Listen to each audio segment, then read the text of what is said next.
Assalamualaikum warahmatullahi wabarakatuh. Selamat siang. Selamat datang pada mata acara praktikum Kimia Fisika 2 tahun 2020. Prodi Kimia, Departemen Kimia, FMIPA UGM. Pada tahun ini agak istimewa karena adanya musibah COVID-19, maka kita tidak bisa melaksanakan praktikum Kimia Fisika 2 secara reguler selama 1 semester. Separuh dari antara praktikum itu kita lakukan secara online seperti ini. Kali ini kita membahas tentang percobaan 5, yaitu keseimbangan kimia di dalam larutan. Percobaan 5, keseimbangan kimia di dalam larutan ini akan dikoordinatori oleh saya sendiri, Sri Sudiono, Bapak Niku Prasetyo, Bapak Aulia Sukmahutama, dan nanti akan didampingi oleh asisten Mbak Aditama Widya PSSI serta Mbak Gesya Desi ASSI.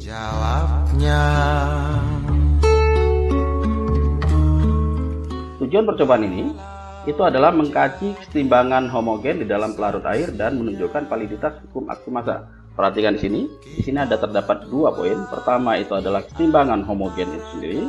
Yang kedua adalah validitas hukum aksi massa. Kita nanti akan menentukan konstanta keseimbangan, kemudian kita secara keseluruhan akan melihat bagaimana konsep aksi massa yang terdapat di dalam sistem yang akan kita bahas. Untuk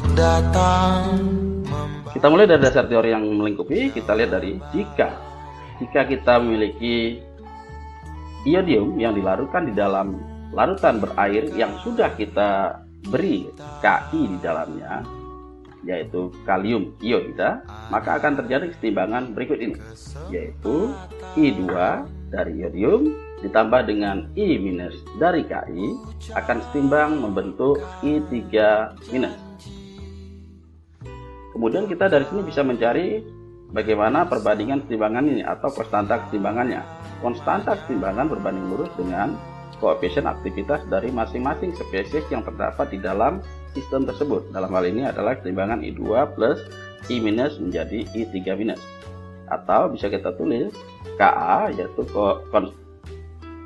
konstanta aktivitasnya itu adalah A I3- dibagi dengan aktivitas I2 dikali dengan aktivitas I-.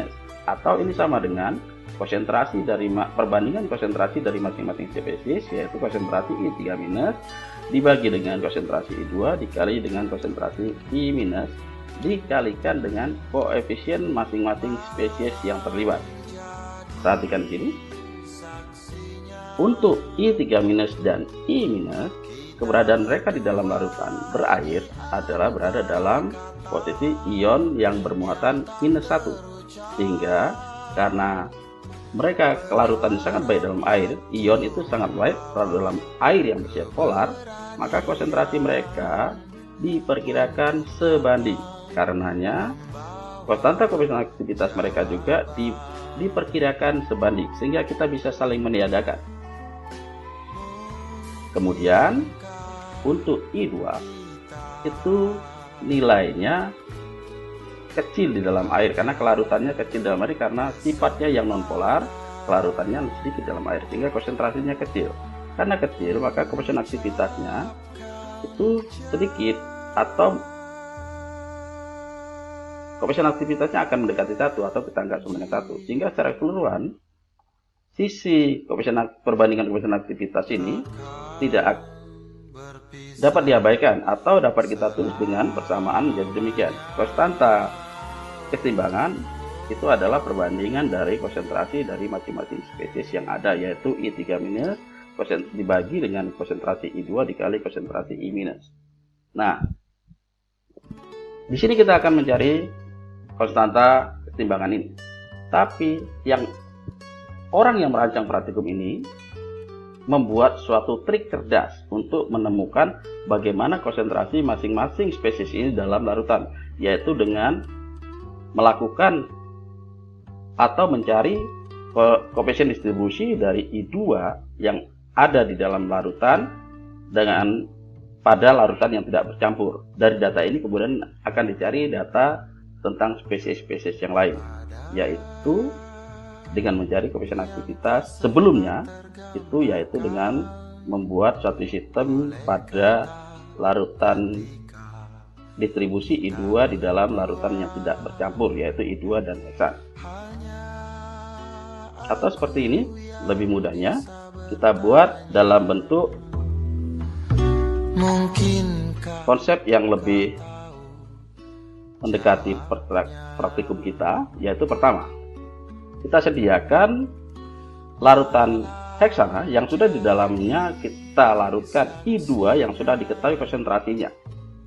Oke, kemudian di dalam ini kita masukkan air, ya, masukkan air, ini kemudian digocok, ya, maka akan kemudian terjadi keseimbangan seperti ini, yaitu I2 akan terdistribusi sebagian ke dalam air.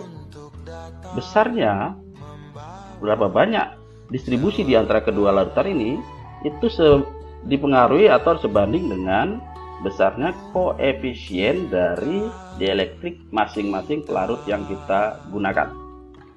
Oke, sekarang dari sini setelah mencapai keseimbangan, kedua larutan ini kita pisahkan. Maka kemudian ke dalam kedua larutan ini kita masukkan indikator amilum, ya. Kemudian nanti akan bentuk warna biru karena amilum dengan I2 akan bentuk kompleks yang berwarna biru. Kemudian kedua larutan ini kita masing-masing kita titrasi dengan larutan natrium tiosulfat, sehingga kita ketahui berapa konsentrasi I2 yang terdapat dalam pelarut heksan dan berapa konsentrasi I2 yang terlarut dalam pelarut air, sehingga kita bisa menentukan berapa nilai koefisien distribusinya. Nah, hasil yang kita peroleh dari sini, berapa koefisien distribusi yang kita peroleh di sini, kemudian bandingkan dengan nada yang di tabel. Ya, oke, buatlah semacam kesimpulan dan pembahasan tersendiri. Nah, tahap selanjutnya adalah kita akan ingin mencari konsentrasi dari masing-masing spesies yang lain. Perhatikan di sini, kita lakukan lagi percobaan yang berikutnya. Ya, kali ini kita melakukan percobaan dengan menyediakan heksana yang sudah di dalamnya terdapat I2 yang sudah diketahui konsentrasinya. Perhatikan, I2-nya sudah diketahui konsentrasinya. Kemudian kita campurkan dengan air, ya.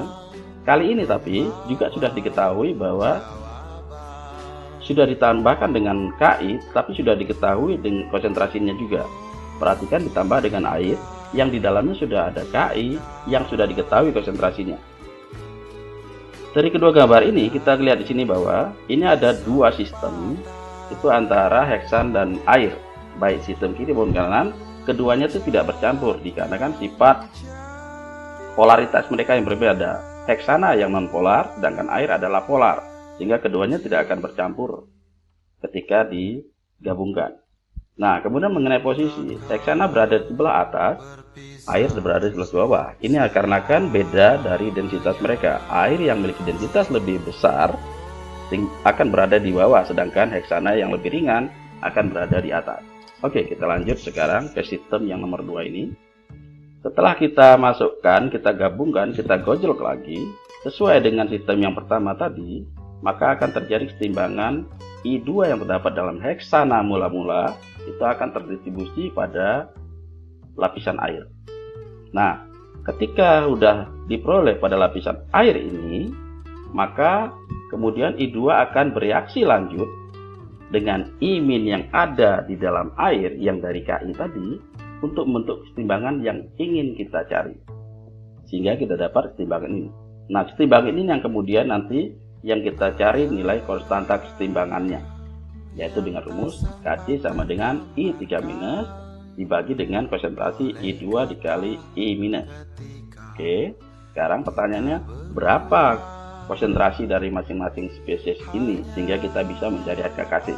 Perhatikan ini, untuk mencari nilai berapa I2 di dalam keseimbangan ini, I2 nya, perhatikan ini, maka kita bisa mendapatkan dari titrasi pada lapisan atas ini tadi, karena sudah dipisahkan kemudian dititrasi, besarnya penitran, volume penitran tiosulfat, kemudian dari sana kita dapatkan berapa konsentrasi I2 yang tersisa di dalam lapisan heksana setelah terjadi kesetimbangan.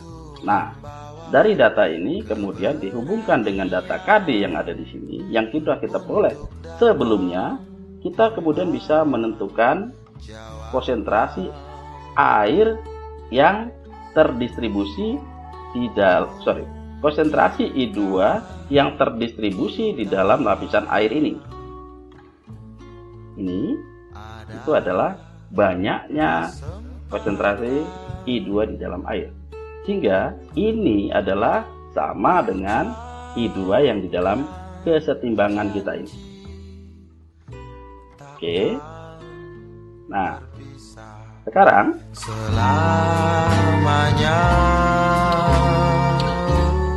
sekarang kita akan mencari konsentrasi dari spesies yang lain, I3 dan I-. I3- itu kita dapatkan dari lapisan yang paling bawah.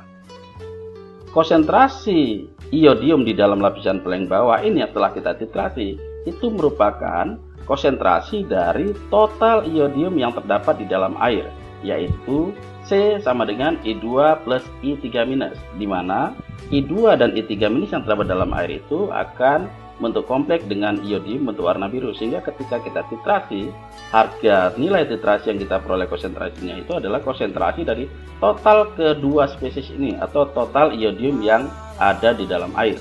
Sehingga dengan menyusun ulang persamaan ini kita bisa mendapatkan konsentrasi I3- itu adalah C, itu adalah total konsentrasi iodium dikurangi I2. I2 adalah yang sudah kita peroleh sebelumnya, sehingga kemudian kita bisa mendapatkan konsentrasi I3- ini. Ini adalah banyaknya I3- di dalam kesetimbangan yang kita maksudkan. Terakhir kita akan mencari konsentrasi I-.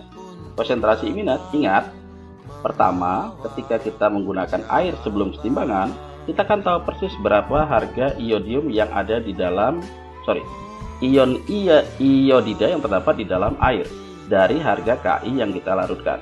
Sehingga ketika dia bereaksi membentuk I3-, dia akan bereaksi dengan sebagian sudah bereaksi dengan I2 membentuk I3-. Nah, harga I sisa yang terdapat di dalam larutan itu adalah sama dengan konsentrasi awal Ki dikurangi konsentrasi I3- yang terbentuk. Maka kita dapatkan ini konsentrasi I-. Kemudian persamaan Kc sama dengan seperti status timbangan yang kita cari dapat kita tentukan. Saya kira itu ya. Nanti kita lanjutkan dengan bagaimana jalannya praktikum, yaitu baik bahan, alat, sampai cara kerja, sampai cara buat laporan akan dilanjutkan oleh Mbak Aditama. Demikian, silakan lanjut Mbak Aditama. Yang pertama, tujuan dari percobaan kali ini adalah untuk mengkaji kesetimbangan homogen dalam pelarut air dan ditunjukkan validitas hukum aksi massa. Kemudian, alat dan bahan yang digunakan pada percobaan kali ini, yang pertama yaitu bahan. Bahan yang digunakan yaitu N-heksan, kemudian larutan I2 dalam N-heksan dengan konsentrasi 0,01, 0,02, 0,04, dan 0,08. Kemudian larutan Na2 S2O3 0,1 m, larutan Ki 0,1 m, larutan indikator amilum segar, dan aquades.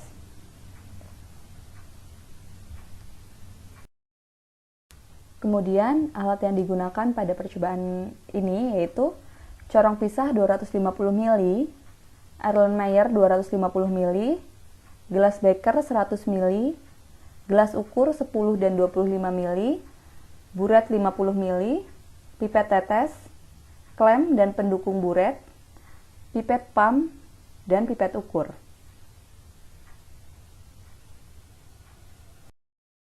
Selanjutnya yaitu prosedur percobaan. Pada percobaan kali ini ada dua tahap, yaitu yang pertama kita menghitung konstanta distribusi atau KD, setelah itu kita menghitung tetapan kesetimbangan atau KC. Yang pertama yaitu konstanta distribusi atau KD. Pada penentuan konstanta distribusi, yang harus disiapkan yaitu 10 ml aquades dan 10 ml larutan I2 dalam N-heksan 0,01 m. Kemudian disiapkan juga corong pisahnya. Selanjutnya, aquades dan N-heksan kita masukkan ke dalam corong pisah. Setelah keduanya tercampur dalam corong pisah, kemudian dilakukan ekstraksi. Ekstraksi dilakukan hingga tidak keluar gas pada proses ekstraksi tersebut. Setelah dilakukan ekstraksi, kemudian dilakukan pendiaman hingga terbentuk dua lapisan, di mana lapisan atas merupakan lapisan N-heksan dan lapisan yang bawah merupakan lapisan air. Setelah terbentuk dua lapisan, kemudian dilakukan pengambilan lapisan atas maupun lapisan bawah dan dicatat volumenya baik lapisan atas maupun lapisan bawah. Setelah lapisan atas dan lapisan bawah diambil dan dicatat volumenya, kemudian dipindahkan ke dalam Erlenmeyer dan ditambahkan 2 tetes indikator amilum segar baik lapisan atas maupun lapisan bawahnya. Setelah itu dilakukan titrasi menggunakan larutan Na2S2O3 0,1 m baik lapisan atas maupun lapisan bawahnya. Titrasi dilakukan hingga larutan berubah menjadi berwarna bening. Kemudian dicatat volume titrasinya, baik atas maupun lapisan bawah. Kemudian prosedur yang sama dilakukan untuk konsentrasi I2 0,02, 0,04, dan 0,08 m, sehingga akan diperoleh 4 data konsentrasi I2 dalam lapisan N-heksan dan 4 data konsentrasi I2 di dalam air. Untuk selanjutnya yaitu penentuan tetapan kesetimbangan atau KC. Pada tahap ini tidak jauh berbeda dengan penentuan KD, namun dengan larutan dan volume yang berbeda. Yang pertama yaitu larutan KI 25 mili, kemudian disiapkan juga 25 mili larutan I2 dalam N-heksan 0,01. Kemudian disiapkan juga corong pisahnya. Larutan KI dan larutan I2 dalam N-heksan kemudian dimasukkan ke dalam corong pisah dan selanjutnya dilakukan proses ekstraksi. Proses ekstraksi dilakukan hingga tidak keluar lagi gas pada proses ekstraksi tersebut. Setelah dilakukan proses ekstraksi, kemudian dilakukan pendiaman hingga terbentuk dua lapisan, di mana lapisan yang atas merupakan lapisan N-heksan dan lapisan bawah merupakan lapisan larutan berair. Setelah terbentuk dua lapisan, kemudian dipisahkan baik lapisan atas maupun lapisan bawah dan dicatat volumenya. Setelah itu, larutan dipindahkan ke dalam Erlenmeyer dan ditambahkan 2 tetes indikator amilum segar. Setelah itu, dilakukan proses titrasi menggunakan larutan N2S2O3 0,1 m, baik lapisan atas maupun lapisan bawah. Proses titrasi dilakukan hingga larutan berubah menjadi bening atau tidak berwarna. Selanjutnya, prosedur yang sama dilakukan untuk konsentrasi I2 0,02, 0,04, dan 0,08 m, sehingga akan diperoleh 4 data konsentrasi I2 dalam lapisan N-heksan dan 4 data konsentrasi I2 dalam lapisan berair. Setelah melakukan percobaan ini, saya akan sedikit menjelaskan tentang pengaruh konsentrasi terhadap nilai KD atau konstanta distribusi. Menurut hukum distribusi Nernst, jika ke dalam dua pelarut yang tidak saling bercampur dimasukkan solut yang dapat larut di kedua pelarut tersebut, maka akan terjadi pembagian solut dengan perbandingan tertentu, di mana pelarut yang digunakan pada percobaan kali ini yaitu N-heksan dan Aquades, sedangkan solut yang digunakan adalah I2. Dan I2 akan terlarut pada N-heksan dan pada Aquades. Dengan persamaan yang digunakan untuk menentukan KD yaitu konsentrasi I2 dalam fasa air dibagi dengan konsentrasi I2 pada fasa organik, sehingga akan didapatkan nilai KD. Jadi semakin tinggi konsentrasi I2, maka akan semakin banyak pula I2 yang terdistribusi baik pada fasa organik maupun pada fasa air. Akan tetapi, nilai KD akan selalu tetap. Jadi walaupun kita memvariasikan konsentrasi, namun nilai KD akan tetap karena KD merupakan perbandingan. Jadi semisal konsentrasinya tinggi, maka I2 pada fasa air pun tinggi. Dan I2 pada fasa organik pun tinggi. Jadi nilai KD akan selalu tetap pada variasi konsentrasi tersebut. Jadi konsentrasi tidak berpengaruh pada nilai KD seperti itu. Selanjutnya yaitu konstanta kesetimbangan atau KC. Faktor-faktor yang mempengaruhi KC diantaranya yaitu konsentrasi, tekanan, suhu, dan volume. Namun pada percobaan kali ini kita hanya akan mempelajari pengaruh konsentrasi terhadap KC. Nah, pada kesetimbangan kimia, apabila konsentrasi pada reaktan ditambahkan, maka kesetimbangan akan bergeser ke arah produk. Sebaliknya, jika konsentrasi pada produk ditambah, maka kesetimbangan akan bergeser ke arah reaktan. Untuk lebih lengkapnya, teman-teman bisa pelajari sendiri pada buku Kimia Dasar Jilid 2 Raymond Chang bab kesetimbangan kimia. Nah, pada percobaan kali ini, reaksinya yaitu I2 ditambah I- menjadi I3. Seiring dengan penambahan konsentrasi atau konsentrasinya lebih tinggi, maka dapat dikatakan bahwa pada sisi reaktan konsentrasinya ditambah, sehingga kesetimbangan akan bergeser ke arah produk, yaitu ke arah I3. Karena kesetimbangan bergeser ke arah I3, maka nilai I3 akan menjadi lebih tinggi. Sehingga apabila dimasukkan ke persamaan di mana KC sama dengan I3 dibagi I- ditambah I2, apabila nilai I3-nya tinggi, maka nilai KC pun akan tinggi. Sebaliknya, apabila nilai I3-nya rendah atau kecil, maka nilai KC-nya semakin kecil. Dari ilustrasi tersebut, dapat kita ketahui bahwa pengaruh konsentrasi terhadap KC yaitu semakin tinggi konsentrasi, maka nilai KC pun semakin tinggi, seperti itu. Di sini saya akan menjelaskan mengenai hasil penelitian. Nah, hasil penelitiannya ini ada dua, yaitu tabel 1 penentuan konstanta distribusi dan untuk tabel 2-nya nanti yaitu penentuan konstanta kesetimbangan. Untuk penentuan konstanta distribusi sendiri terbagi menjadi dua tabel lagi, yaitu tabel 1.1 sebelum titrasi dan tabel 1.2 setelah titrasi.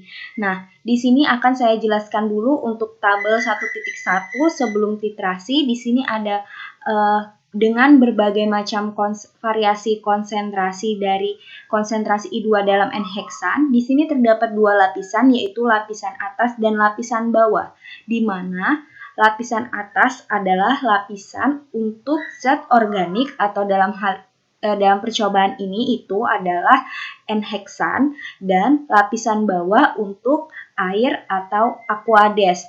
Nah, di sini seperti yang dilihat, volume di sini adalah volume yang didapatkan setelah terjadinya penggojokan dan didiamkan selama beberapa saat untuk mendapatkan dua lapisan tersebut, dan didapatkanlah volume seperti yang bisa dilihat pada tabel 1.1.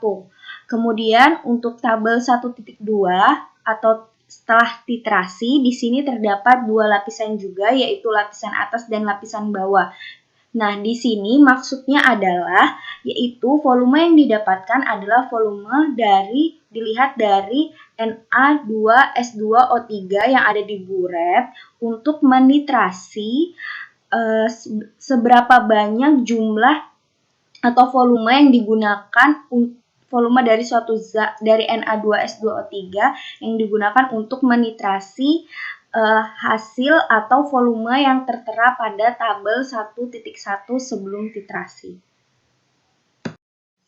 Selanjutnya yaitu tabel 2 penentuan konstanta kesetimbangan atau KC. Di sini terdapat dua tabel juga, yaitu tabel yang 2.1 sebelum titrasi dan tabel 2.2 setelah titrasi. Nah, di sini perlakuannya tidak jauh berbeda seperti yang pada penentuan konstanta distribusi. Hanya saja di sini hanya perbedaan volume dari I2 dalam N-heksan dan volume dari Ki, dan zat yang digunakan di sini zat air itu berupa Ki. Jadi lapisan bawahnya nanti adalah Ki. Nah, sedangkan lapisan atasnya masih sama, yaitu N-heksan. Nah, di sini didapatkanlah hasilnya untuk yang tabel 2.1 itu sebelum titrasi, didapatkan hasilnya sebagai berikut. Dan kemudian untuk tabel 2.2 itu setelah titrasi didapatkanlah hasilnya seperti pada tabel tersebut. Nah, di sini sama halnya seperti penentuan konstanta distribusi, volume untuk tabel 2.2 setelah titrasi adalah volume dari Na2S2O3 yang dibutuhkan untuk menitrasi lapisan atas dan lapisan bawah masing-masing. Selanjutnya, untuk rumus perhitungan konstanta distribusi bisa kita lihat di sini, yaitu yang pertama ada mencari atau menentukan konsentrasi I2 dalam H2O dengan rumus tengah dikali S2O32-, di mana S2O32- ini adalah konsentrasi dari Na2S2O3, yaitu seperti yang sudah dapat dilihat di prosedur kerja, konsentrasinya yaitu 0,1 molar. Kemudian di sini ada dikali volume titrasi lapisan bawah seperti yang sudah diketahui pada hasil pengamatan, kemudian dibagi volume lapisan bawahnya juga sudah diketahui pada hasil pengamatan. Selanjutnya, untuk mencari konsentrasi I2 dalam N-heksan, rumusnya sama, hanya perbedaannya di sini yaitu volume titrasi lapisan atas dan dibagi volume lapisan atas, seperti yang sudah diketahui juga pada hasil pengamatan. Kemudian kita bisa menentukan atau mencari nilai dari konstanta distribusi. Selanjutnya, di sini rumus yang kedua yaitu rumus perhitungan konstanta kesetimbangan. Nah, di sini rumusnya masih sama, yaitu konsentrasi I2 dalam N-heksan sama dengan 1/2 dikali S2O32- dikali volume titrasi lapisan atas dibagi volume lapisan atas, di mana volume titrasi lapisan atas dan volume lapisan atas dapat kalian lihat pada hasil pengamatan. Kemudian selanjutnya yaitu total iodium dalam larutan berair, sama dengan rumusnya 1/2 dikali S2O32- dikali volume titrasi lapisan bawah dibagi volume lapisan bawah. Nah, di mana di sini dapat kita ketahui bahwa S2O32- adalah sama dengan konsentrasi Na2S2O3, yaitu sebesar 0,1 molar. Nah, di mana juga volume titrasi lapisan bawah dan volume lapisan bawah dapat kalian lihat pada hasil pengamatan. Nah, di sini selanjutnya kita akan mencari konsentrasi I2KI, di mana rumusnya itu KD dikali konsentrasi I2 N-heksan. Nah, di sini KD yang didapatkan KD yang akan kita masukkan, maksudnya yang dalam perhitungan ini adalah KD dari perhitungan sebelumnya atau konstanta distribusi dari perhitungan yang sudah kalian hitung pada masing-masing konsentrasi sebelum ini. Nah, kemudian T itu adalah total iodium dalam larutan berair. Di sini kita ingin mencari nilai I3-. Nah, rumusnya yaitu T atau total iodium dalam larutan berair dikurang konsentrasi I2KI. Nah, selanjutnya rumusnya yaitu C sama dengan I- ditambah I3-. Nah, di sini kita diminta untuk mencari I-, di mana nilai C-nya sudah diketahui yaitu konsentrasi dari Na2S2O3 yaitu 0,1 molar. Kemudian, jika data-datanya telah kita peroleh, maka kita masukkan ke rumus KC yaitu sama dengan konsentrasi I3- dibagi konsentrasi I2 dikali konsentrasi I-. Nah, di sini ada catatan, kalian diminta untuk membuat grafik hubungan antara konsentrasi I2 dan Kc.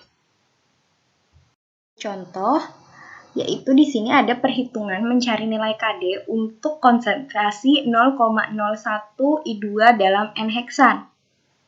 Dengan persamaan reaksi sebagai berikut, yaitu I2 ditambah 2 S2O32- menghasilkan 2 I- ditambah S4O6 2-. Kemudian di sini diketahui bahwa konsentrasi Na2S2O3 yaitu 0,1 molar, sama seperti di prosedur kerja. Kemudian di sini kita akan mencari perhitungan konsentrasi I2 dalam H2O.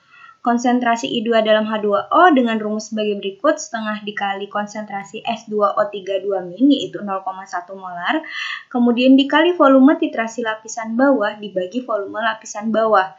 Data untuk volume titrasi lapisan bawah dan volume lapisan bawah bisa kalian lihat di hasil pengamatan. Kemudian, di sini didapatkan konsentrasi I2 dalam H2O yaitu sebesar 0,00125 molar. Kemudian, perhitungan selanjutnya yaitu mencari konsentrasi I2 dalam N-heksan. Nah, konsentrasi I2 dalam N-heksan ini rumusnya sama, hanya saja berbeda menggunakan volume titrasi lapisan atas dan volume lapisan atas. Volume titrasi lapisan atas dan volume lapisan atas dapat kalian lihat pada hasil pengamatan juga datanya. Kemudian di sini didapatkan konsentrasi I2 dalam N-heksan yaitu sebesar 0,02564 molar. Nah, selanjutnya di sini kita dapat menentukan nilai KD atau konstanta distribusi dengan rumus konsentrasi I2 dalam H2O dibagi konsentrasi I2 dalam N-heksan. Nah, di sini didapatkan nilai KD-nya yaitu sebesar 0,04875. Bisa kita simpulkan bahwa artinya I2 secara kuantitatif akan cenderung terdistribusi lebih banyak ke dalam pelarut organik karena KD-nya kurang dari 1. Contoh perhitungan selanjutnya yaitu mencari nilai Kc untuk konsentrasi 0,01 molar I2 dalam N-heksan. Nah, di sini persamaan reaksinya juga diketahui yaitu I2 ditambah I- menghasilkan I3-. Kemudian diketahui juga konsentrasi Na2S2O3 yaitu sama dengan 0,1 molar. Kemudian di sini yang pertama kita mencari atau menentukan konsentrasi I2 dalam N-heksan. Rumusnya sama, konsentrasi I2 dalam N-heksan sama dengan setengah dikali S2O3 2-, maksudnya konsentrasi S2O3 2- dikali volume titrasi lapisan atas dibagi volume lapisan atas. Di mana S2O3 2- tadi sama dengan 0,1 molar yaitu konsentrasi Na2S2O3 dan volume titrasi lapisan atas dan volume lapisan atasnya juga bisa kalian lihat di data hasil pengamatan. Kemudian didapatkan konsentrasi I2 dalam N-heksan sebesar 0,01462 molar. Kemudian selanjutnya yaitu mencari atau menentukan total iodium dalam larutan berair. Nah, di sini rumusnya sama 1/2 dikali konsentrasi S2O3 2- dikali volume titrasi lapisan bawah dibagi volume lapisan bawah. Nah, di sini juga data-datanya untuk volume titrasi lapisan bawah dan volume lapisan bawah bisa kalian lihat di data hasil pengamatan. Kemudian didapatkanlah nilai total iodium dalam larutan berair yaitu sebesar 0,01 molar. Perhitungan selanjutnya yaitu mencari nilai konsentrasi I2 dalam KI. Nah, di sini rumusnya itu KD sama dengan konsentrasi I2 KI dibagi konsentrasi I2 N-heksan. Karena kita ingin mencari konsentrasi I2 KI, maka rumusnya menjadi KD dikali konsentrasi I2 N-heksan. Nah, dengan catatan, nilai KD yang digunakan adalah nilai konstanta distribusi yang telah dihitung untuk konsentrasi I2 dalam N-heksan pada masing-masing konsentrasi. Nah, karena tadi kita sudah menghitung nilai KD untuk konsentrasi 0,01 molar I2 dalam N-heksan, maka di sini juga kita mencari nilai Kc untuk konsentrasi 0,01 molar I2 dalam N-heksan, maka nilai KD yang tadi sudah kita cari bisa kita masukkan, yaitu nilainya tadi adalah 0,04875 molar dikali konsentrasi I2 N-heksan yang sudah kita hitung juga tadi, maka didapatkan konsentrasi I2 KI yaitu sebesar 0,0007125 molar. Selanjutnya, kita mencari nilai konsentrasi I3-. Di sini, rumusnya yaitu T sama dengan I3- ditambah I2. T adalah total iodium dalam larutan berair.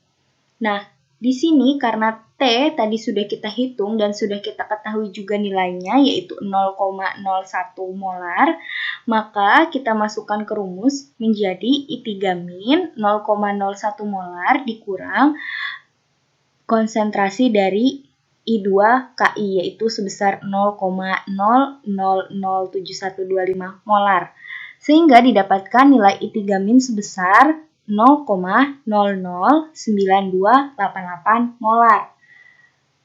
Selanjutnya kita mencari atau menentukan konsentrasi dari I-. Nah, di sini rumusannya C sama dengan I- ditambah I3-, di mana nilai C sama dengan konsentrasi dari Na2S2O3.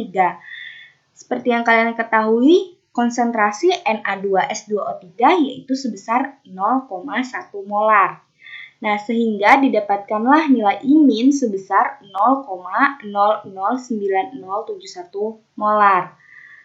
Selanjutnya, karena kita sudah tadi mengetahui nilai I2, I3-, dan I-, kita bisa masuk ke rumus Kc. Rumus Kc yaitu sama dengan konsentrasi I3- dibagi konsentrasi I2 dikali konsentrasi I-, sehingga didapatkanlah nilai Kc sebesar 143,6967. Sekian penjelasan dari kami. Jika ada yang ingin ditanyakan, silakan menghubungi kontak person sesuai dengan hari praktikum. Terima kasih. Wassalamualaikum warahmatullahi wabarakatuh.